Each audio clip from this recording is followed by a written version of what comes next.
নমস্কাৰ ছাত্ৰ ছাত্ৰীসকল, মই তোমালোকক স্বাগতম জনাইছোঁ মোৰ ইউটিউব চেনেলত। তো ছাত্ৰ ছাত্ৰীসকল, আজি আমি অষ্টম শ্ৰেণীৰ অসমীয়া বিষয়ৰ তৃতীয় অধ্যায় এন ফ্ৰাংকৰ ডায়েৰীৰ প্ৰশ্নোত্তৰকেইটা আলোচনা কৰিবলৈ গৈ আছোঁ। তো বলা আমি আৰম্ভ কৰোঁ। 1 নম্বৰ প্ৰশ্ন কৈছে, পাঠটো মনোযোগেৰে পঢ়া আৰু তলৰ প্ৰশ্নবিলাকৰ উত্তৰ লিখা। ক নম্বৰ প্ৰশ্ন, জন্মসূত্ৰে এন ফ্ৰাংক কোন সম্প্ৰদায়ৰ ছোৱালী আছিল? উত্তৰ, জন্মসূত্ৰে এন ফ্ৰাংক ইহুদী সম্প্ৰদায়ৰ ছোৱালী আছিল। এন ফ্ৰাংকৰ দেউতাকৰ নাম কি আছিল? উত্তৰ, এন ফ্ৰাংকৰ দেউতাকৰ নাম আছিল অটো ফ্ৰাংক।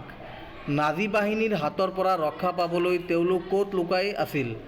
উত্তৰ, নাজী বাহিনীৰ হাতৰ পৰা ৰক্ষা পাবলৈ তেওঁলোক এটা পণ্যাগাৰত লুকাই আছিল। এন ফ্ৰাংকে কেতিয়াৰ পৰা কেতিয়ালৈকে দিনলেখা লিখিছিল? উত্তৰ, এন ফ্ৰাংকে 1942 চনৰ 12 জুনৰ পৰা 1944 চনৰ 1 আগষ্টলৈকে দিনলেখা লিখিছিল। দ্বিতীয় বিশ্বযুদ্ধৰ সময়ত থকা জাৰ্মান সেনাধ্যক্ষজনৰ নাম কি? এই সেনাধ্যক্ষজনে ইহুদীসকলক কি কৰিছিল? উত্তৰ, দ্বিতীয় বিশ্বযুদ্ধৰ সময়ত থকা জাৰ্মানী সেনাধ্যক্ষজনৰ নাম আছিল এডল্ফ হিটলাৰ। এই সেনাধ্যক্ষজনে লাখ লাখ ইহুদীক নিজে আৰু সেনাৰ হতুৱাই নৃশংসভাৱে হত্যা কৰিছিল। খ নম্বৰ প্ৰশ্ন, এন ফ্ৰাংকে কিয় দিনলেখা লিখিবলৈ ইচ্ছা কৰিছিল? উত্তৰ, এন ফ্ৰাংকে দিনলেখা লিখিবলৈ ইচ্ছা কৰিছিল কাৰণ তাইৰ বন্ধুবৰ্গ আছিল যদিও তাইৰ এজন প্ৰকৃত বন্ধুৰ অভাৱ আছিল। তাই বন্ধুবৰ্গ আত্মীয় স্বজনৰ লগত গতানুগতিক কথা বতৰাহে পাতিছিল, কিন্তু তাই অন্তৰ উজাৰি কথা বতৰা পাতিবৰ বাবে এজন বন্ধু নাছিল। সেয়েহে ডায়েৰীখনকে বন্ধু বুলি ভাবি তাইৰ অন্তৰৰ সকলো কথা হিয়া উজাৰি লিখিছিল। দিনলেখাসমূহ এন ফ্ৰাংকে কিয় সম্পাদন কৰিছিল? উত্তৰ, দিনলেখাসমূহ এন ফ্ৰাংকে সম্পাদনা কৰিবলৈ ইচ্ছা কৰিছিল কাৰণ ভৱিষ্যতে কোনোবাই এজনী 13 বছৰীয়া ছোৱালীৰ মনৰ কথা জানিবলৈ ইচ্ছা কৰিবও পাৰে। সেইবাবে এন ফ্ৰাংকে দিনলেখাসমূহ সম্পাদনা কৰিছিল। ভৱিষ্যতে নতুন প্ৰজন্মই যাতে তেওঁলোকৰ সময়ত ঘটা কথাবোৰ আৰু সেই সময়ত হোৱা মনৰ ভাৱৰ কথা তাইৰ দিনলেখাখনৰ পৰাই জানিব পাৰে। সেইবাবে এন ফ্ৰাংকে তাইৰ দিনলেখাখন সম্পাদনা কৰিছিল। অটো ফ্ৰাংকে পৰিয়ালসহ কিয় পণ্যাগাৰত আত্মগোপন কৰি আছিল? উত্তৰ, দ্বিতীয় বিশ্বযুদ্ধৰ সময়ত জাৰ্মান সেনাধ্যক্ষ এডল্ফ হিটলাৰৰ নেতৃত্বত নাজী বাহিনীয়ে ইহুদীসকলৰ ওপৰত বৰ অত্যাচাৰ কৰিছিল। লাখ লাখ ইহুদীক তেওঁ নিজে আৰু সেনাৰ হতুৱাই নৃশংসভাৱে হত্যা কৰিছিল। সেই সময়ত এন ফ্ৰাংকৰ দেউতাক অটো ফ্ৰাংকে পৰিয়ালসহ ইংলেণ্ডত বাস কৰিছিল। তেখেতে নাজী বাহিনীৰ পৰা নিজৰ লগতে পৰিয়ালটোক ৰক্ষা কৰিবলৈ 2 বছৰকাল এটা পণ্যাগাৰত আত্মগোপন কৰি আছিল। গ নম্বৰ প্ৰশ্ন, মানুহতকৈ কাগজৰ ধৈৰ্য বেছি বুলি এন ফ্ৰাংকে উপলব্ধি কৰিছিল কিয়? বুজাই লিখা।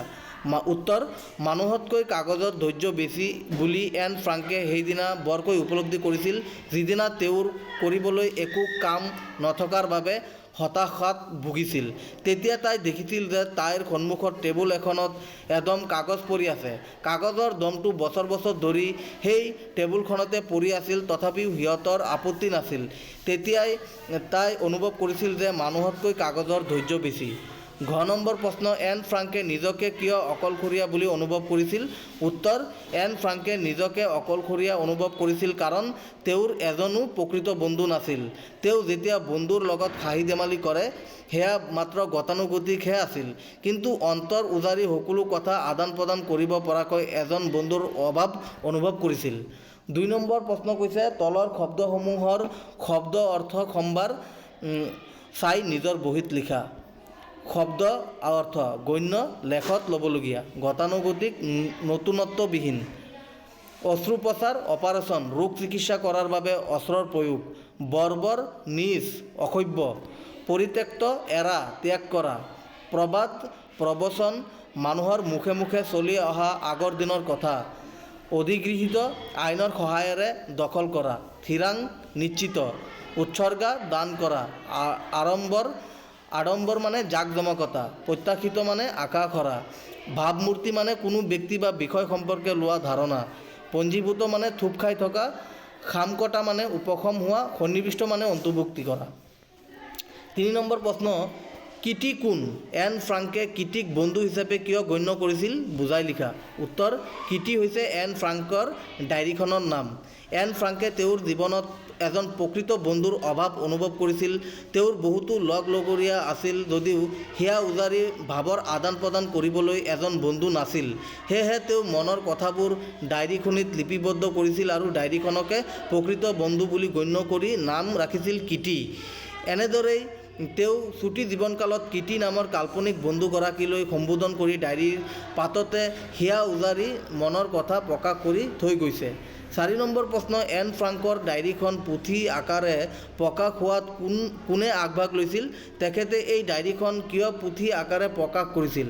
উত্তৰ, এন ফ্ৰাংকৰ ডায়েৰীখন পুথি আকাৰে প্ৰকাশ হোৱাত তেওঁৰ দেউতাক অটো ফ্ৰাংকে আগভাগ লৈছিল। এন ফ্ৰাংকে 1942 চনৰ 12 জুনৰ পৰা ডায়েৰী লিখা কামটো আৰম্ভ কৰিছিল। আৰম্ভণিতে তেওঁ এই ডায়েৰী সম্পূৰ্ণ নিজৰ বাবেহে লিখিছিল। 1944 চনৰে কোনোবা এদিন ইংলেণ্ড চৰকাৰৰ এজন বিষয়াই লণ্ডনৰ পৰা অনাতাঁৰ যোগে ঘোষণা কৰিলে যে যুদ্ধ খাম কটাৰ পিছত তেওঁ জাৰ্মান অধিগৃহীত অঞ্চলত বাস কৰা যিসকল ইংলেণ্ডৰ লোকে যুদ্ধৰ সময়ত দুখ যন্ত্ৰণা ভোগ কৰিছিল তেওঁলোকৰ সাক্ষ্য গ্ৰহণ কৰিব আৰু এইবোৰ জনসাধাৰণৰ মাজত প্ৰচাৰ কৰিব। তেওঁ বিশেষকৈ চিঠি পত্ৰ আৰু ডায়েৰীৰ কথা উল্লেখ কৰিছিল। বিষয়াজনৰ কথাত অনুপ্ৰাণিত হৈ এন ফ্ৰাংকে সিদ্ধান্ত ল'লে যে যুদ্ধ শেষ হোৱাৰ পাছত তেওঁৰ ডায়েৰীখনৰ ভিত্তিত এখন পুথি প্ৰকাশ কৰিব। অনতিপলমে তেওঁ লিখা কথাবোৰ কিছু সম্পাদনা কৰি পুনৰ লিখি উলিয়ালে। এনেদৰে এন ফ্ৰাংকে 1944 চনৰ 1 আগষ্টলৈকে ডায়েৰী লিখে আৰু 4 আগষ্ট তাৰিখে এন আৰু তেওঁৰ পৰিয়ালৰ সদস্যসকলক লুকাই থকা স্থানৰ পৰা নাজী বাহিনীৰ লোকে আটক কৰি নিয়ে। নাজী বাহিনীৰ হাতত ধৰা পৰাৰ পাছত বন্দী অৱস্থাত অনাহাৰ, অনিদ্ৰা আৰু অস্বাস্থ্যকৰ পৰিৱেশত মাক বায়েক আৰু এনৰ মৃত্যু হৈছিল।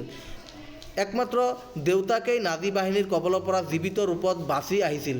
যুদ্ধ খাম কটাৰ পাছত তেখেতে জীয়েকৰ সেই দিনলেখাখন পৰিত্যক্ত অৱস্থাত উদ্ধাৰ কৰে আৰু সম্পাদন কৰি পুথি আকাৰে প্ৰকাশ কৰে। 5 নম্বৰ প্ৰশ্ন, এন ফ্ৰাংক আৰু আইতাকৰ সম্বন্ধ কেনে আছিল? আইতাকৰ স্মৃতিৰ বাবে তেওঁ কি কৰিছিল? উত্তৰ, এন ফ্ৰাংক আৰু আইতাকৰ সম্বন্ধ মধুৰ আছিল। তেওঁ আইতাকক খুব ভাল পাইছিল। আইতাকৰ স্মৃতিৰ বাবে তেওঁ নিজৰ জন্মদিনত জ্বলোৱা মমবাতিবোৰৰ লগতে আইতাকৰ বাবেও এডাল মমবাতি জ্বলাইছিল। 6 নম্বৰ প্ৰশ্ন, পাঠটো পঢ়ি এন ফ্ৰাংকৰ সেই সময়ত হোৱা মনৰ ভাৱৰ বিষয়ে লিখা।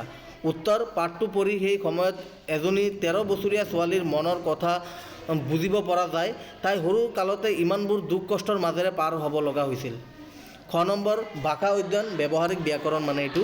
7 নম্বৰ প্ৰশ্নটো, পাঠটোত অধি, অনু, প্ৰতি এইকেইটা উপসৰ্গ যোগ হৈ হোৱা শব্দকেইটা বিচাৰি লিখা। অধি যোগ গৃহীত, অধিগৃহীত, অনুযোগ প্ৰাণিত, অনুপ্ৰাণিত, প্ৰতিযোগ দিন, প্ৰতিদিন। 8 নম্বৰ, তলৰ শব্দবোৰৰ বিপৰীত অৰ্থ বুজোৱা শব্দবোৰ লিখা। প্ৰকাশ, গোপন, অপপ্ৰকাশ, ভোগ, ত্যাগ, দুৰ্ভোগ, সমাপ্ত, আৰম্ভণি, অসমাপ্ত, আড়ম্বৰ, অনুষ্ট্ৰপিয়া, অনাড়ম্বৰ, ভাগ্য, দুৰ্ভাগ্য, ধৈৰ্য, অধৈৰ্য। 9 নম্বৰ, তলৰ শব্দবোৰৰ প্ৰতিশব্দ লিখা।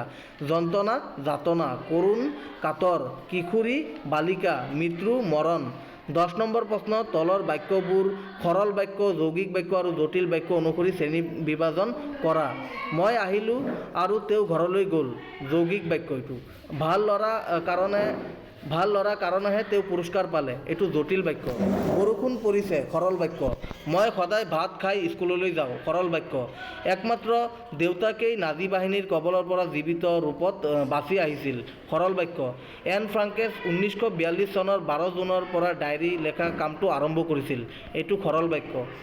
এইবাৰ পিছে তেওঁ মৰমৰ কিটি বুলি সম্বোধন কৰি লেখা আৰম্ভ কৰিছিল আৰু শেষত তোমাৰ এন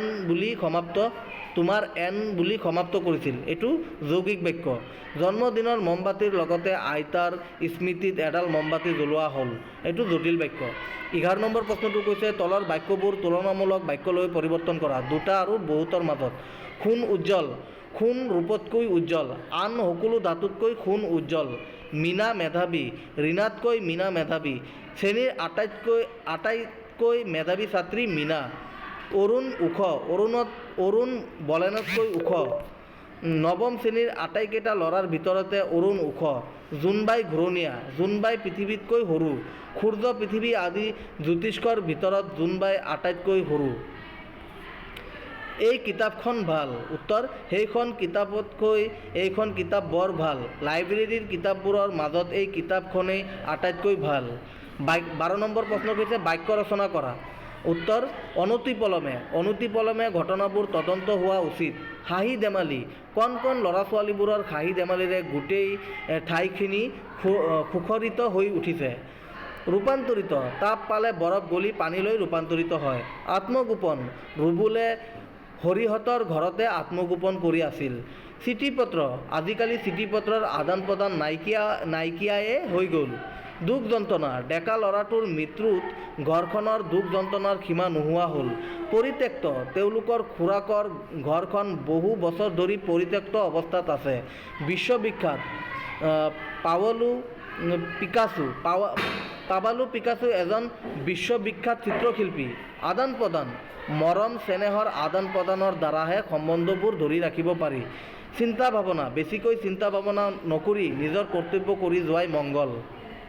13 নম্বৰ প্ৰশ্ন, এন ফ্ৰাংকৰ ডায়েৰীখনে বিশ্ব সাহিত্যত অন্যতম শ্ৰেষ্ঠ স্থান দখল কৰিবলৈ সক্ষম হৈছে। এনে এগৰাকী কিশোৰীৰ বিষয়ে পঢ়ি তোমাৰো কিবা এটা কৰাৰ কথা নিশ্চয় মনলৈ আহিব। তুমিও এন ফ্ৰাংকৰ দৰে তোমাৰ দৈনন্দিন কাম কাজৰ খতিয়ান বিতংকৈ লিখিবা আৰু পাছদিনা কি কৰিবা সেই ডায়েৰীটো লিপিবদ্ধ কৰি ৰাখিবা। নিজৰ দৈনন্দিন জীৱনৰ অভিজ্ঞতাখিনি নিজৰ ডায়েৰীতেই টুকি ৰাখা। 14 নম্বৰ, দলত বহি নিজৰ অভিজ্ঞতা প্ৰকাশ কৰা আৰু লগৰীয়াৰ কথা শুনা। এইটো ইমান দৰকাৰ নাই, এইটো কৰিব পাৰে কোনোবাই। 15 নম্বৰ কৈছে এন ফ্ৰাংকৰ ডায়েৰী পাঠটোত মন আটক শব্দযুক্ত হৈ থকা তলৰ খণ্ড বাক্যবোৰ ব্যৱহাৰ কৰি বাক্য ৰচনা কৰা। মন পা মানে কি? মন বুজ। শতকাই মানুহৰ মন পোৱাটো বৰ কঠিন। মানবান্ধ মানে কি? মন দমা। আজি নিজৰ মন বান্ধি আগুৱাই যাব লাগিব। মনপুতি লাগ, মনোযোগ দি লাগ। মনপুতি লাগ মানে কি? মনোযোগ দি লাগ। ছাত্ৰ ছাত্ৰীসকলে পঢ়া শুনাত মন পুতি লাগিব লাগে। মন মাৰ কি? নিৰানন্দ হ। লোকৰ কথা শুনি মন মাৰি একো লাভ নাই। মন কৰ মানে কি? ইচ্ছা কৰ। কামত মন কৰিলেহে কামত কৃতকাৰ্যতা লাভ কৰিব পাৰি। আটক কৰ মানে কি? আবদ্ধ কৰ। চোৰটোক ৰাইজে মিলি আটক কৰি থৈছিল। আটক ধুনীয়া মানে অসাধাৰণ ৰূপে ধুনীয়া। নিৰ্মলাই ঘৰটো আটক ধুনীয়াকৈ সজাই থৈছে। তো ছাত্ৰ ছাত্ৰীসকল, এইখিনি আছিল ইয়াৰ প্ৰশ্ন উত্তৰখিনি। তোমালোকে মোৰ ইউটিউব চেনেলটো লাইক কৰিবা, ছাবস্ক্ৰাইব কৰিবা আৰু ভিডিঅ'টো ভাল লাগিলে শ্বেয়াৰ কৰিবা। বহুত বহুত ধন্যবাদ। জয় আই অসম।